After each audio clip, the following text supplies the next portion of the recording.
So I asked this lady, I say, the very broadest sense of the word Christian, would you consider, aren't you a Christian too? She says, no, I'm not a Christian. You can think that if you like, but you are way off. I believe in Yeshua Messiah, not the Christian concept called Jesus. And I believe that the Torah is in effect relevant and to be studied and obeyed. Okay, but then we get to canon, because everything we talk about in the checklist box is content of faith. It's content of belief. It's knowledge. It's facts. It's a collection of things that we hold to be true.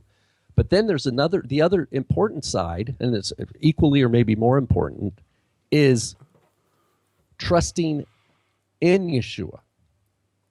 In other words, living every moment of your life all in on his resurrection life, who he is, trusting that he's going to work out the problems that you're having in your life. He's the one who has it covered. He knows where you're headed. And that's where we, being bombarded with all these messages from the world, he's our anchor. And that's another definition of belief and trust in him. So there could be people who they'll sit there and they'll check all these boxes off. But we might say that that person doesn't have an actual living, born from above relationship with the living resurrected Messiah. They have knowledge, and they could maybe even argue, and they could say they believe these things. But are they walking in the Shema? All your heart, all your soul, all your strength. You are invested in relating all your value, your treasure is in the risen Messiah. I mean, that's another aspect of faith or belief that we also want to remember, not to push that out of the conversation.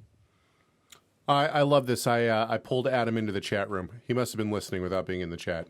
He says, now I'll give him his own words here, so because I tried to say what he was saying, but possibly not very well.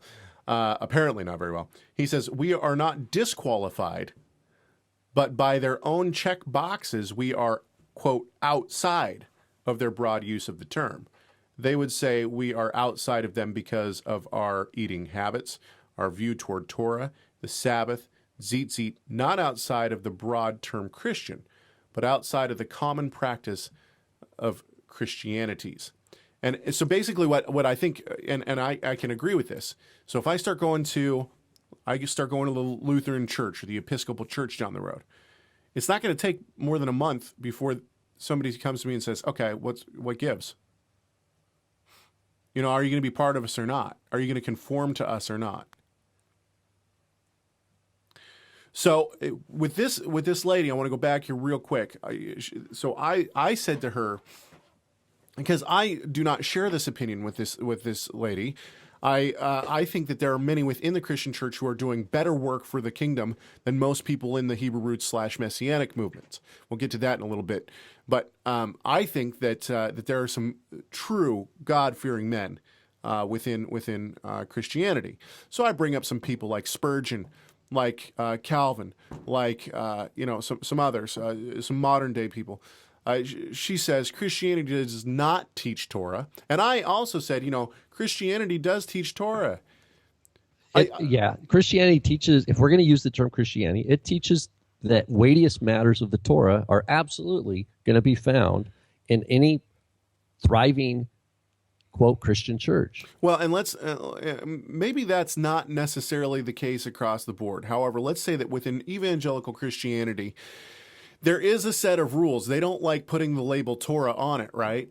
Right. But gossip is not right. Lying is not right. Murder is not right. Adultery is not right. And these are not things that you find in the the 4 laws given in Acts 15. There's way more put onto the people of God than these 4 laws in Acts 15. Right, and they won't call it Torah because it's not part of their symbolic universe. Modern day Christianity won't call it Torah. But if you look back even 100 years, they would say that we conform to the law of God. right? Yeah, like if you get into early Reformed, and It's not even you know, early Reformed. Look back at the late 1800s. well, I mean, and tracing the Reformed tradition, you will definitely see law in that way. Yeah. Sure. And so really what are we talking about? And I've said this many times on this show as well. We're talking about three main issues. Now, eschatology could be considered a fourth issue because this certainly affects our eschatology. And we'll get into that later too. But the point is that really when we talk about Torah observance in modern day believers communities, what are we talking about? We're talking about eating kosher. That's number one. That's one of the things. So eating kosher, Sabbath observance, okay? And that's like one of the big hang-ups because we're talking about Saturday over Sunday.